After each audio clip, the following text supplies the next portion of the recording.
What is going on, you guys? Theo here with the big review, back yet again with another King of Fighters All-Star video, and today we have a ton of news to go over, but before we do, make sure that you smash that like button and subscribe. Helps me out a ton as a new YouTuber.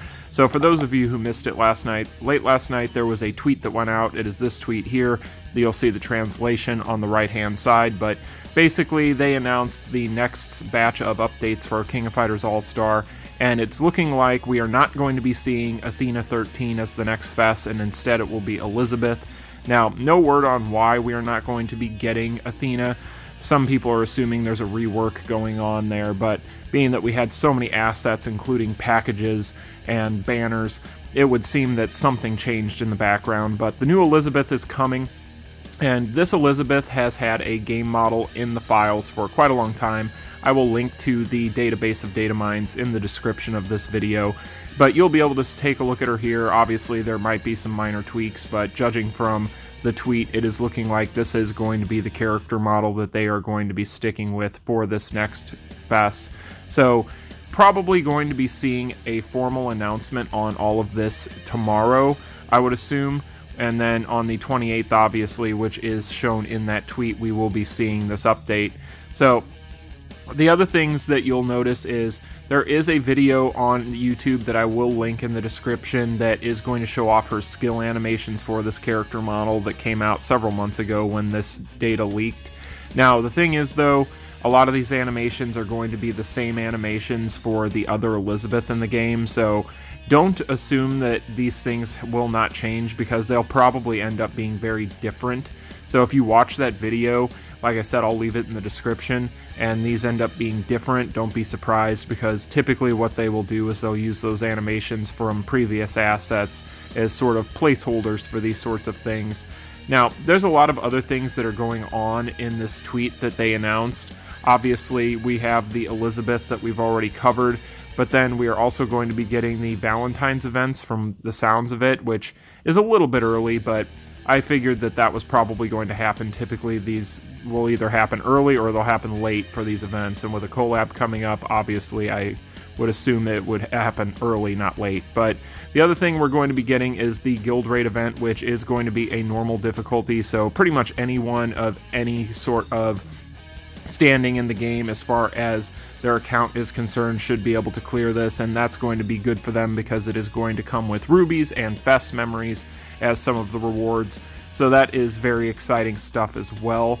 Now, the other thing that is coming with this update actually came a day early, but we are going to be getting this new login bonus that is currently available. If you log into the game right now, you'll be able to collect 200 rubies, and then each day going forward, you'll get up to 1,500 rubies and 30 limited time tokens that you will have to use. Unfortunately, you can't bank these, but the other part of this update that is extremely exciting is we are also going to be getting an idle Kula Roulette. Now, for those of you who are new to the game, this is a big opportunity for you to be able to potentially A5 a very, very strong PvE and PvP unit. So idle Kula, I would make sure that you try to take full advantage of this.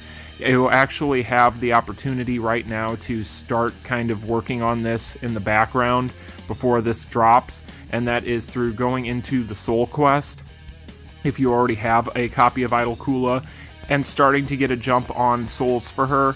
So I would highly suggest doing that if you plan on taking advantage of this, which you definitely should be. Now, for those of us who are veterans, we are not left in the dust on this, no pun intended, but we can actually take this as an opportunity to grind purple dust so that we can go to the exchange shop and exchange it for some of these unified banner tokens, which you will then want to make sure that you bank and then use later on for a character, maybe even Elizabeth, if that is a character that you are interested in, if she ends up being a meta character, if you're a meta chaser. So definitely take advantage of this. It doesn't matter if you're a new player or an old player. It doesn't matter. This is very exciting stuff. We should be expecting, as I said, a full announcement on this tomorrow, and then obviously on the 28th we will be getting this update. But let's go ahead and move on to some other news in the KOF world, and that is going to include a new KOF mobile game that just entered closed beta in China, and that is going to be KOF Tactics, or Project KOF. So the developers of this game are hyping it up pretty big, and it is not abnormal to see a new KOF mobile game. These tend to come out pretty much every other month at this point. But this one is actually pretty exciting. You can go on YouTube and watch some footage of the closed beta of people who have access to it, and it is looking very similar in gameplay to a Fire Emblem strategy type game, which is exciting for me because I'm a huge fan of that IP as well. But you'll see in this trailer that we're showing here now, the graphics are cel shaded and very, very nice, and it is going to cover the story between King of Fighters 94 and 98. So the Orochi saga is going to be what it covers here, and the developers are saying that it definitely tends to lean very heavily on the cinematic approach to mobile gaming. It is going to have what they describe as high detail animated cutscenes, as well as very detailed story missions for each character, and each character they're promising is going to have their own story. So that is interesting. You usually don't see that much lean towards story in these types of games, but that is something in the translations, even as shoddy as translating this type of stuff can be. It's one of the main focuses, it seems, of the game, so that is exciting to hear. Again, you don't get that kind of approach to these types of mobile games very often, so this is exciting stuff. If I'm able to, I'm going to try and get in on this closed beta because, like I said, the gameplay of this actually looks very nice. I highly recommend that you guys go online and check it out yourselves to see kind of what you think of it. But I know a lot of these KOF games come out on mobile and never get released here in the States, but here's to hoping it is not the case for this one. Now, let's go ahead and move on to this announcement, which is super exciting.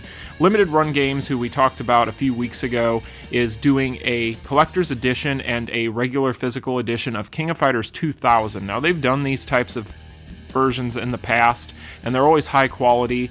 Now, with this one, it is going to come with a limited edition shock box, a reversible cover. It's going to have a commemorative non-functional Neo Geo cartridge, which is pretty interesting, a double-sided poster, and then some art cards.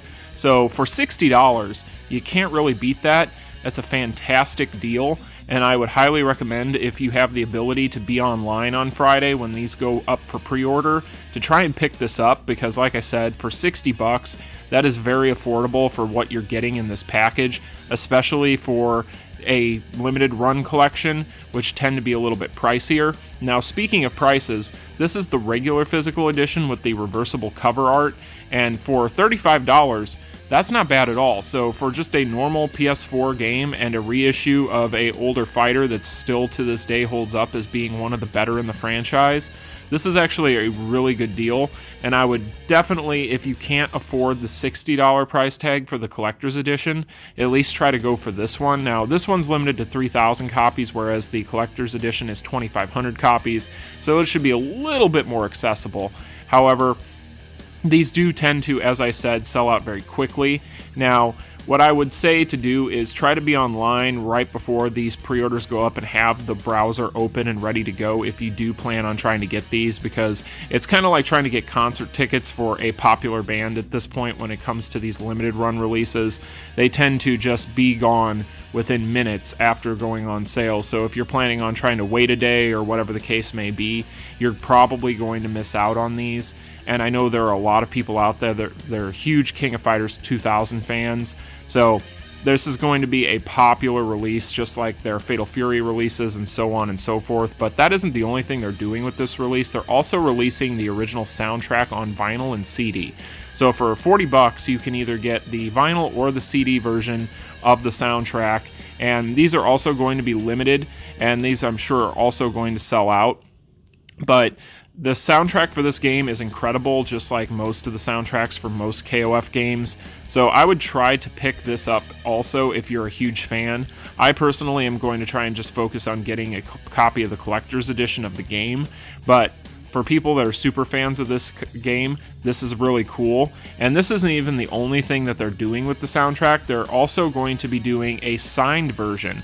And this is going to be signed by a member of the Neo Geo Sound Orchestra, Hideki Asanaka. So for an extra $10, for $50 total, you can get the LP signed by one of the members of the SNK Neo Sound Orchestra, which is super cool. So overall, fantastic deal. I love the pricing on these things. They look really, really nice. as always.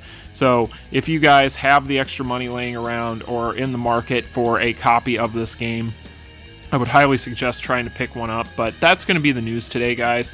Obviously, tomorrow we should be getting a dev note breaking down all this stuff in detail so that we don't have to lean on, translations and things of that nature, because we all know how that goes. And we'll be sure to cover it here on the channel. If you're an Elizabeth fan, get hyped. This is really good news. But I will see you guys in tomorrow's video with all of that. If you haven't already done so, make sure you hit the like button, share, and subscribe. And I'll see you in the next one. Peace. Continue.